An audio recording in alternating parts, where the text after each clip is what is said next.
మెరుపు కలలు మెరుపు కలలు.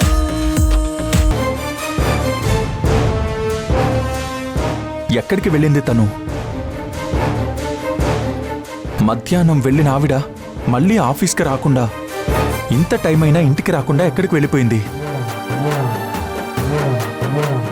అసలే నక్కలా కాచుకున్న ప్రణయ్ గాడు, ఆ రాహుల్ గాడు లాంటి వాళ్ళు అవకాశం ఎప్పుడు దొరుకుతుందా అని ఎదురు చూస్తూ ఉంటే, ఈవిడ గారు మాత్రం ఒక్క మాట కూడా చెప్పకుండా ఇష్టం వచ్చినట్టు తిరుగుతుంది. ఫోన్ కూడా ఆన్సర్ చేయట్లేదు. పూజ మేడం ఇంటికి వెళ్ళుంటుందా?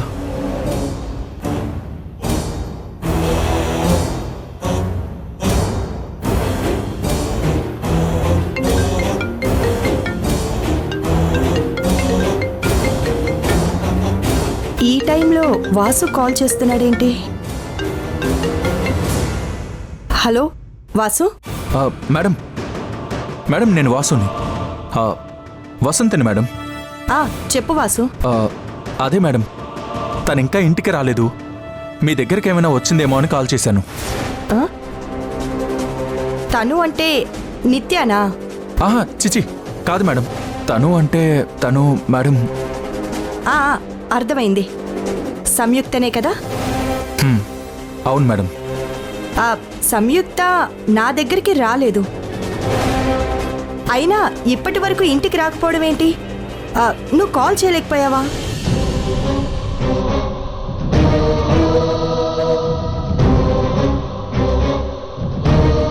ఏమైంది వాసు? ఏమైనా గొడవ పడ్డారా? అయ్యో అలాంటిదేం లేదు మేడం.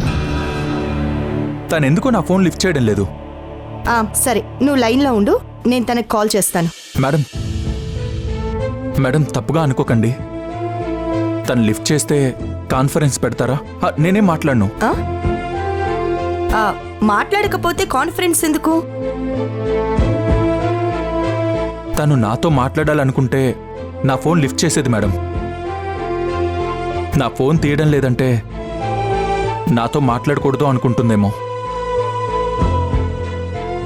కానీ తను ఎక్కడుందో, ఎలా ఉందో, ఎప్పుడొస్తుందో అని తెలుసుకోవాల్సిన బాధ్యత నాకుంటుంది కదా మేడం. అందుకని సరే తను లిఫ్ట్ చేస్తే నేను కాన్ఫరెన్స్లో పెడతాను.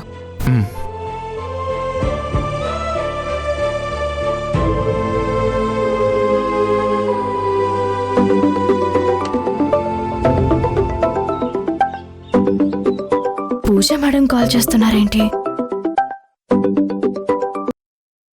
Hello madam. హలో సంయుక్త, ఎక్కడున్నావు? నా ఫోన్ లిఫ్ట్ చేయలేదు, కానీ మేడం ఫోన్ మాత్రం వెంటనే లిఫ్ట్ చేసింది. నేను బయట ఉన్నాను మేడం, పర్లేదు చెప్పండి.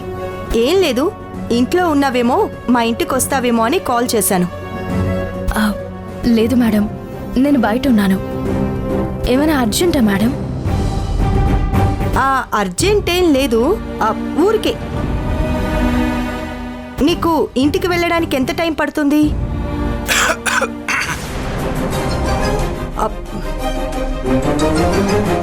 ఎవరు మేడం? మా పనబ్బాయి. సరే అదొదిలే, నీకెంత టైం పడుతుంది? టైం పడుతుంది మేడం. ఇక్కడ పార్ట్ టైంకి జాబ్లో జాయిన్ అయ్యాను. జాబ్లోనా? అవును మేడం. కన్న తల్లికి దూరంగా ఉంటున్నా ఒక పాపకి కేర్ టేకర్గా జాయిన్ అయ్యాను. ఆ తల్లి బిడ్డలు ఒక్కటయ్యే వరకు నేను ఈ పనిలోనే ఉంటాను మేడం. కన్న తల్లికి బిడ్డ దూరంగా ఉండడం ఏంటి? అదే తెలీదు మేడం.